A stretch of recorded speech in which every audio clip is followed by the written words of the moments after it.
Hello friends, welcome in heal cycle lab. आज मैं MCQs का एक नया टॉपिक स्टार्ट करने जा रही हूँ, दैट इज़ कॉल्ड इंटेलिजेंस। तो आज हम उसके फर्स्ट 50 क्वेश्चन सॉल्व करेंगे। तो लेट्स स्टार्टेड। और मैंने लास्ट में जो है इसकी आज मैं कोशिश करूँगी कि क्वेश्चंस की एक्सप्लेनेशंस को भी बहुत अच्छे से समझा सकूँ, and I try to go in more deep manner. Okay, so let's start with that. Question number 1, intelligence is the ability of dash. Intelligence जो है वो किस चीज़ की ability है? तो ऑप्शंस जैसे हैं availing of past experiences, adjusting in new situation, abstract thinking और all of the above. So answer is all of the above as we can see, because yes हमारी इंटेलिजेंस पास्ट एक्सपीरियंस के basis पे होती है, new situations को हम कैसे handle करते हैं और एब्स्ट्रैक्ट थिंकिंग कैसे है. So answer will be all of the above. Question number 2, the term intelligence is drive from the Latin word formed by सीआरओ to translate Greek word by Aristotle to include. तो intelligence जो है वो एक Latin word है, ठीक है, जैसे सीआरओ ने किया था और जैसे ग्रीक में ट्रांसलेट किया गया था बाय अरिस्टो. तो ये इसका क्या मीनिंग है? तो इंटेलिजेंस का मीनिंग जो है वो ऑल कॉग्निटिव प्रोसेस है. देखिए, कॉग्निटिव का मतलब होता है जो भी आप रिमेंबर करते हैं, मेमोराइज करते हैं, लर्निंग करते हैं, ठीक है, जो भी आपका कॉग्निटिव यानी ब्रेन में जो थिंकिंग फंक्शंस हो रहा होता है, जो थॉट प्रोसेस होता है, उसे कॉग्निटिव प्रोसेस कहते हैं. तो answer will be B, because specific cognitive processes तो नहीं है कि वो कुछ स्पेसिफिक पे ही काम करेगा, या ऑल अफेक्टिव प्रोसेसेस नहीं है, स्पेसिफिक अफेक्टिव प्रोसेसेस नहीं है. The answer correct answer will be all cognitive processes. Question number 3, intelligence is the capacity of an individual for abstract thinking says. तो इंटेलिजेंस जो है वो कैपेसिटी है एक इंडिविजुअल की फॉर एब्स्ट्रैक्ट थिंकिंग का मतलब क्या होता है? जिसे हम देख नहीं सकते, महसूस कर सकते हैं, फील कर सकते हैं, दैट इज जो एब्स्ट्रैक्ट फॉर्म में महसूस किया जा सके. तो ये किसने कहा था? ये कहा गया था टर्मन ने. टर्मन का एक बहुत इंपॉर्टेंट रोल है, वो मैं आगे बताऊंगी. इन्होंने जो बिने स्केल था उसका अमेरिकन वर्जन लॉन्च किया था. तो he is very renowned person in the intelligence field. Question number 4, who defines intelligence as the power of apprehending the relationship. तो इंटेलिजेंस को जो है वो power of apprehending the relationship किसने कहा है, किसने डिफाइन किया है? तो ये किया है याट ने. Question number 5, which view of intelligence held that intelligence was one of the इनेट faculties along with learning, thinking and remembering etc. तो कौन सा व्यू है इंटेलिजेंस का जो कहता है कि इंटेलिजेंस जो है वो इनेट फैकल्टीज़ है जिसमें सारी की सारी चीज़ें इंक्लूड होती हैं, learning, thinking and remembering etcetera. देखिए यहाँ पे जो ऑप्शन दिए हुए हैं ना, पहला ऑप्शन दिया है ओलिग्राफिक व्यू. ओलिग्राफिक का मतलब होता है कि ऐसी फॉर्म ऑफ गवर्नमेंट जिसमें बहुत ही कम लोगों के हाथ में ज़्यादा से ज़्यादा जितनी भी पॉलिटिकल पार्टीज़ या मोस्ट ऑफ द थिंग्स जो है उन्हीं के हाथ में होती है, यानी एक स्मॉल ग्रुप के हाथ में सारी पावर होती है. तो यहीं पे और ये भी डिफाइन ऐसे ही कुछ कर रहा है कि इंटेलिजेंस जो है उसके अंदर सारी फैकल्टीज़ है, जैसे लर्निंग, थिंकिंग एंड रिमेंबरिंग. तो answer will be holographic view. Psycho analytic view नहीं होगा, क्योंकि साइको एनालिटिक व्यू जो है इंटेलिजेंस पे बात भी नहीं करता. And Gestalt's views go for the whole approach, है ना. एंड बिहेवियरिस्टिक व्यू जो होता है, जो बाहर दिखता है उसके बारे में बात करता है, और बाकी ये तो सारे कॉग्निटिव प्रोसेस दिखा रहा है. So answer will be A. Question number 6, the general intelligence test are design to measure the. जो जनरल इंटेलिजेंस टेस्ट होते हैं वो क्या मेजर करते हैं, उनको क्यों डिज़ाइन किया गया है, किस चीज़ के मेजर करने के लिए डिज़ाइन किया गया है? तो देखिए, जिस तरीके से ऑप्शन उन्होंने दिए कि physical strength of the child, not at all. Weight of the child, not at all. Economic condition of the child, not at all. तो ये जो एबिलिटीज़ ऑफ जो चाइल्ड होती हैं, जो उसको जेनेटिकली मिलती हैं या एनवायरमेंटली मिलती हैं, उसको मेजर करता है. तो correct answer will be ability of the child. Question number 7, which one of the following is associate with the first test of intelligence. देखिए, मैंने ना ये लिखे हैं, if you can see that. तो ये 5 लोग हैं जिन्होंने इंटेलिजेंस पे, ये मतलब this is a correct hierarchy of intelligence test. तो सबसे पहले गेल्टन ने कॉन्सेप्ट दिया, उसके बाद एल्फर्ड बिने आए जिन्होंने इंटेलिजेंस टेस्ट बनाया, फिर साइमन आए जिन्होंने आईक्यू का कॉन्सेप्ट पहले दिया, एंड देन टर्मन ने इसका अमेरिकन वर्जन किया, और लास्ट में स्टैन आए. तो ये 5 लोग हैं. तो अगर पूछा जाए कि किसने फर्स्ट टेस्ट ऑफ इंटेलिजेंस किया, तो वो एल्फर्ड बिने था. हाँ, कॉन्सेप्ट गेल्टन ने दिया था इंटेलिजेंस का फर्स्ट टाइम. इसके बारे में बात करेंगे जब क्वेश्चन आएगा. Question number 8, Thurstone identify 7 factors on the item of intelligence test which he call the primary mental abilities. देखिए, थर्डसन जो है एक ना इंटेलिजेंस के काफ़ी रिनॉट साइकोलॉजिस्ट है, जिन्होंने 7 फैक्टर्स दिए थे. कि उन्होंने कहा कि हम सिर्फ एक या दो फैक्टर पे इंटेलिजेंस को मेज़र नहीं कर सकते, जैसे बिने वगैरह कर रहे थे. उन्होंने कहा कि जो इंटेलिजेंस है वो कई सारी मेंटल एबिलिटीज से बनता है, और उसे बोलते हैं हम प्राइमरी मेंटल एबिलिटीज़, जो 7 है. हालांकि अब इंक्रीज़ हो गई है, तो I am going to show you that paper. ये देखिए, ये मेरे खुद के नोट्स हैं। तो ये 7+2, ठीक है, ये अब तो 9 हो गए हैं, लेकिन जब इन्होंने शुरू में दिए थे तो 7 प्राइमरी एबिलिटीज़ दी थी लुईस थर्स्टन ने, ठीक है। अगर आप ये देख पा रहे हो तो देखिए नीचे दी हुई है 7 primary ability: verbal comprehension factor, word fluency factor, numerical factor, memory factor, perceptual speed factor, and the last 6th is inductive reasoning, 7th is spatial visualization factor, और जो इसमें 2 ऐड हुई हैं that is called deductive reasoning factor, and the 9th is problem solving factor. तो थोड़ा थोड़ा सा मैं डिस्क्राइब कर देती हूँ। अगर वर्बल कॉम्प्रिहेंशन फैक्टर की बात करें तो वो बात करता है understanding the meaning of words and verbal concepts, तो अगर ये एक मेंटल एबिलिटी होती है। दूसरा है वर्ड फ्लुएंसी फैक्टर, यानी आपकी स्पीड कितनी है रिकॉग्नाइजिंग करने में सिंगल, जो हम normally fluency of the language बात करते हैं, या स्पीड कितनी है रीडिंग की करने की। न्यूमेरिकल फैक्टर हमारी ability to perform arithmetical operation quickly and accurately and mathematical calculation. Memory factors जो होता है ability to memorise, the ability to recall a list of words, number and other materials. And perceptual speed factor, the quick and accurate detection of visual detail, आप कितना उसको quickly और accurate detect करते हैं visual details को। किसी चीज़ को देख रहे हैं तो आप कितनी जल्दी उसकी फॉर्म करके इमेज बनाते हैं और बताते हैं कि this is the correct. Perceived objectivity as a whole, and someone will get more info than other by observation. तो ये हो गई perceptual. And inductive reasoning, the ability to generate a rule और relationship that describe a set of observation, ठीक है। Inductive का मतलब होता है जब हम एक सोल्यूशन पे पहुंचते हैं, मल्टीपल प्रॉब्लम का एक ही सोल्यूशन हो, और डिडक्टिव का मतलब होता है multiple solution for a single problem, ठीक है। और फिर है स्पेक्चुअल विजुअलाइजेशन फैक्टर, और एक है problem solving factor, means problem solving independently. तो ये थर्डसन्स की जो है प्राइमरी मेंटल एबिलिटीज़ हैं जो दी गई हैं, ठीक है, which we have read in this. तो ये जो है क्वेश्चन नंबर 8 का आंसर है ए। तो ये मैंने आपको दिखा दिया, आप वहाँ से ले सकते हैं। बाकी कोई भी आंसर नहीं, ना तो सेकेंडरी है, ना ही मल्टीफैक्टर एबिलिटीज़ है, ना ही नॉन वर्बल है। Question number 9, the first systematic theory of the nature of intelligence was put forward by the British psychology. तो पहली बात इन सब में ब्रिटिश साइकोलॉजी है कार्ल स्पेयरमैन, ठीक है, जिन्होंने जी फैक्टर एस फैक्टर की बात की थी। तो इन्होंने फर्स्ट सिस्टमैटिक थ्योरी दी थी नेचर ऑफ इंटेलिजेंस की, तो that is the Carl Spearman. Jensen नहीं है, जेंसन ने लेवल 1 एंड लेवल 2 दिया था। ये अभी एक क्वेश्चन आएगा आगे जेंसन से रिलेटेड, मैं उसमें बताऊंगी। और ई.जी. बोरिंग ने डेफिनेशन दी थी कि उन्होंने कहा था कि इंटेलिजेंस स्केल वो है जो वट एवर वो मेजर करते हैं वही इंटेलिजेंस, इसकी डेफिनेशन आगे आएगी भी। और गिलफर्ड ने दिया था स्ट्रक्चर ऑफ इंटेलेक्ट, ठीक है, इन्होंने ये थ्योरी दी थी जिसमें हमने ऑपरेशन कंटेंट एंड प्रोडक्ट की बात की थी, जो मैंने यूजीसी नेट के पेपर में भी एक क्वेश्चन आया था उसमें भी दिया है अपने नोट्स का, इसमें भी मैं लास्ट में आपको समझाऊंगी जब क्वेश्चन आएगा। Next, who called intelligence as our general cognitive ability. देखिए सबसे पहले कॉन्सेप्ट किसने दिया था इंटेलिजेंस का, गेल्टन ने। और गेल्टन ने कहा था कि इंटेलिजेंस कुछ नहीं बल्कि हमारी जनरल कॉग्निटिव एबिलिटी है, जो हमें इनहेरिटेड यानी हमारे जीन्स हमारे फैमिली से मिलती है। और इसके ऊपर मैं आपको एक नोट दिखा भी देती हूँ। सो दिस इज, देखिए फ्रांसिस गेल्टन जो थे वो इन्होंने पहला सीरियस अटेम्प्ट किया था measure the would reflect a person's intelligence. He postulate that intelligence was quantifiable and normally distributed. तो क्वांटिफेबल का मतलब है कि उनको नंबर्स में मेजर किया जा सकता है, क्वांटिटी में दिखाया जा सकता है। गेल्टन instead on a primary general intellectual ability, अभी हमने बात करी कि वो किसकी जनरल इंटेलेक्चुअल एबिलिटी की बात करते हैं, that he believe was inherited, कि वो हमें इनहेरिटेड मिली है।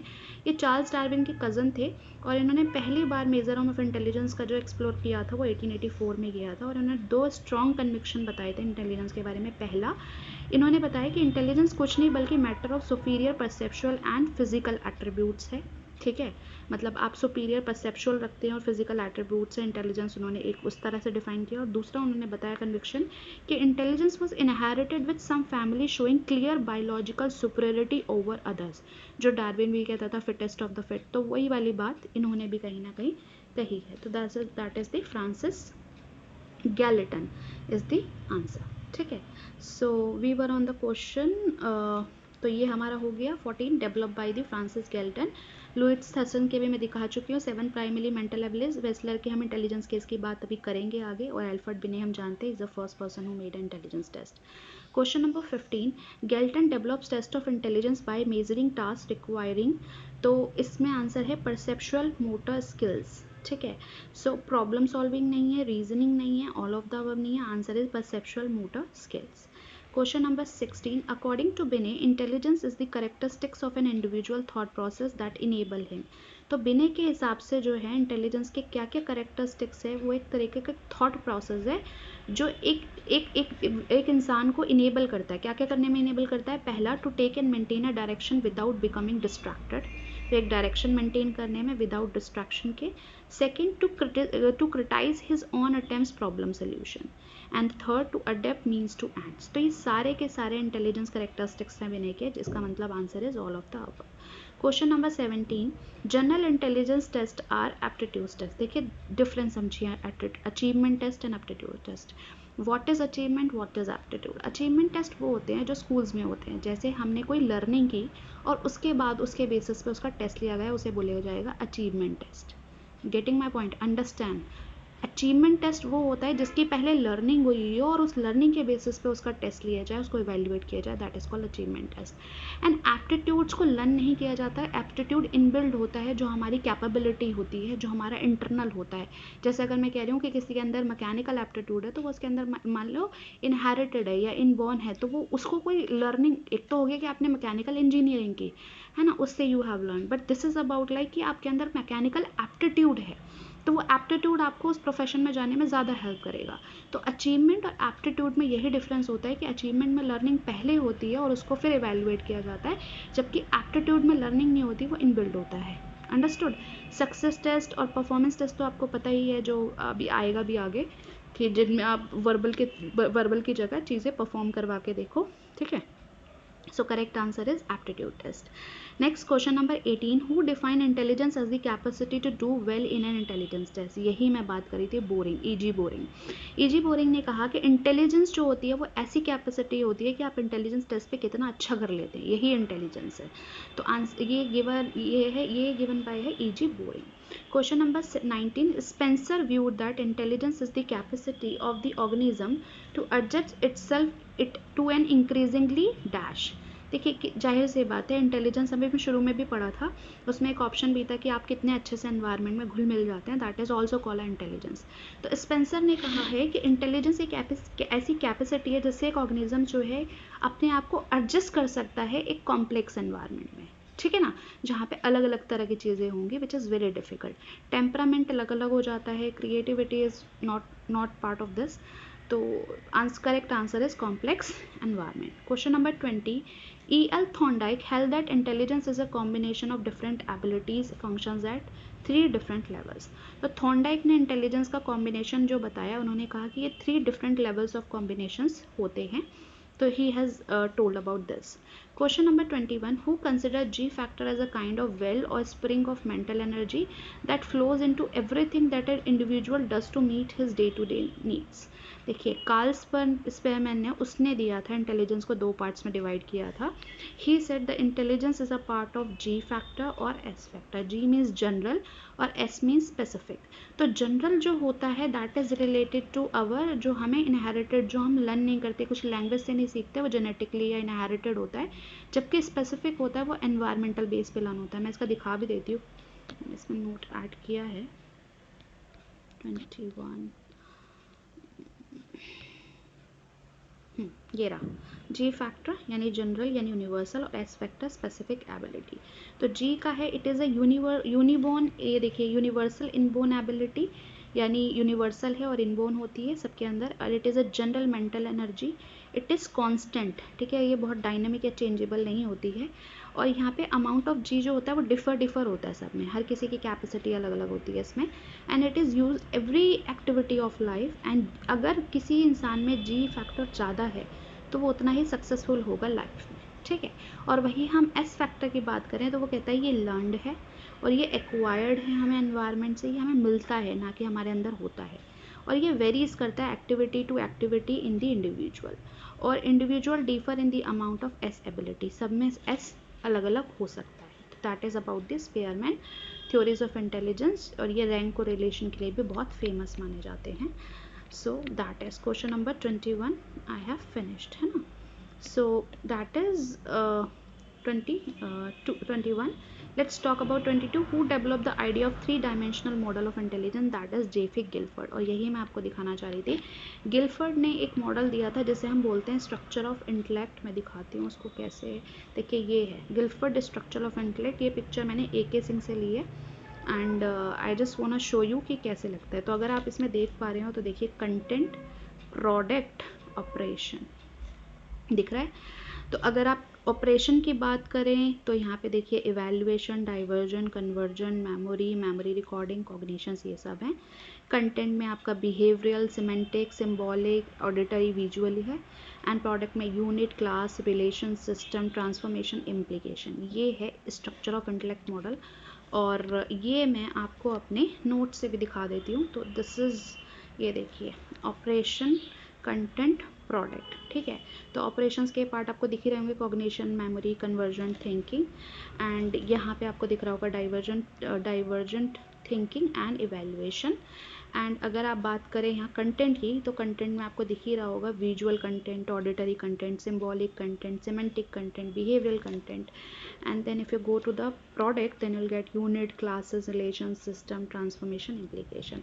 देखिए बहुत डिटेल में तो मैं नहीं जाऊँगी, और मैंने आपको नोट्स दे दिए, आप एक बार इससे पढ़ लेना, और मैंने आपको दिखा दिया है, ठीक है ना। So question number 23. A theorist of intelligence held that general intelligence is composed of two factors, fluid intelligence and crystallized. तो ये आपको पता है किसने दिया था, answer is RB Cattell. Spearman का तो अभी हमने पढ़ा, G factor, S factor. Jensen का भी अभी पढ़ेंगे, लेवल 1 और लेवल 2। अभी हम बात कर रहे हैं कैटल की। तो मैं आपको एक बार पिक दिखा देती हूँ, मेरे नोट्स बता देती हूँ कैटल के, so that you can have little bit idea, है ना। तो ये देखिए फ्लूइड इंटेलिजेंस जो है, यहाँ पे भी वही जी और एस की तरह ही बात हो रही है, नॉन वर्बल है और कल्चरल फ्री फॉर्म है इंटेलिजेंस, यानी इनबिल्ड है, इनहेरेंट है, ठीक है, ठीक है। और ये जबकि देखिए ये वाला ये लर्नड है ना, क्रिस्टलाइज इंटेलिजेंस। ये adapting to new situation, increase gradually throughout and childhood and adolescence, और ये बढ़ता जाता है। और एक टाइम के बाद क्या क्या होता है, ये इसमें डिक्लाइन होने लगता है, जैसे बेसिक मोटर स्किल्स हो गए, ये डिक्लाइन होने लगते हैं। जबकि क्रिस्टलाइज इंटेलिजेंस है वो कल्चरल डिपेंडेंट होता है, वो बढ़ता ही जाता है, टास्क लर्न होता जाता है, हैबिचुअल रिस्पॉन्स होता जाता है, और ये throughout the life increase ही होता है। ये तो घटता है एक टाइम के बाद, लेकिन ये इंक्रीज ही होता है।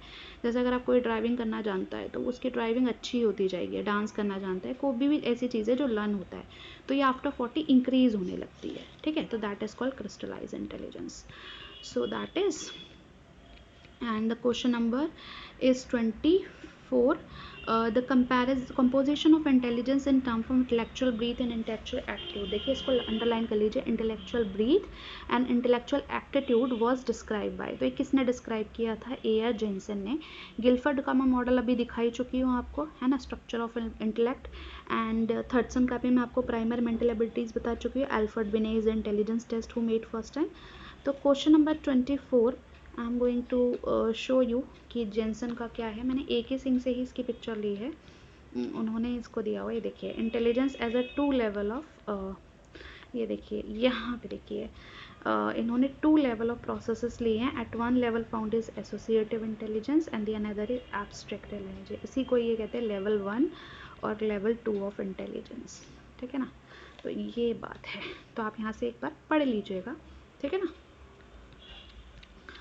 क्वेश्चन नंबर इज जो है, क्वेश्चन नंबर नेक्स्ट भी जेनसन के ऊपर ही है। Who held the view that mental functioning law 2 types of ability, associative और कॉग्निटिव एबिलिटी। तो आंसर इज जेनसन। कैटल का हमने पेपर पढ़ा, फ्लोइड एंड क्रिस्टलाइज, थर्डसन का प्राइमरी मेंटल एबिलिटी और बिने का intelligence test. Next the concept of mental age was constructed in, तो जब मेंटल एज की बात होगी तो अल्फ्रेड बिने ने किया था। देखिए सबसे पहले जो बिने का टेस्ट आया था वो 1904 में आया था, और जब 1908 में सेकंड रिवीजन हुआ था इसका, तब इन्होंने मेंटल एज का कॉन्सेप्ट डाला था, तो दैट इज कॉल्ड अल्फ्रेड बिने।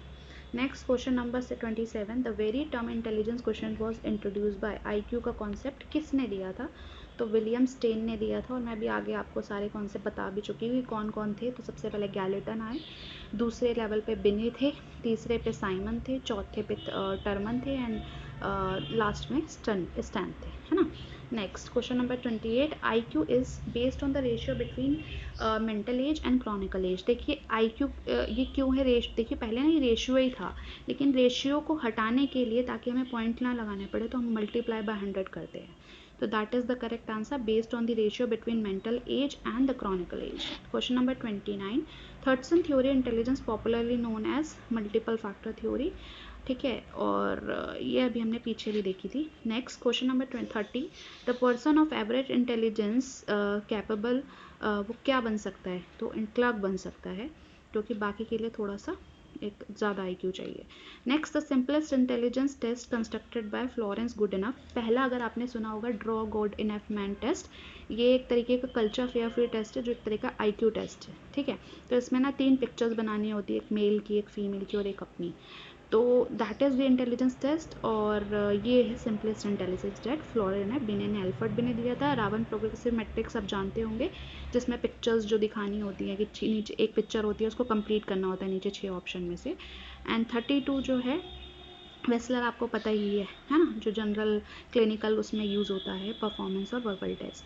Question number 32, who worked under Simon on development of intelligence test, तो आंसर इज बिने, पियाजे ने इन्होंने किया था। और पियाजे इसीलिए कॉग्निटिव डेवलपमेंट थ्योरी बना पाए थे, क्योंकि इन्होंने उन लोग बच्चों पे काम किया, तो वो देखना चाह रहे थे कि ये जो बच्चे हैं जो नहीं कर पा रहे उन IQ के, तो ये क्यों नहीं कर पा रहे।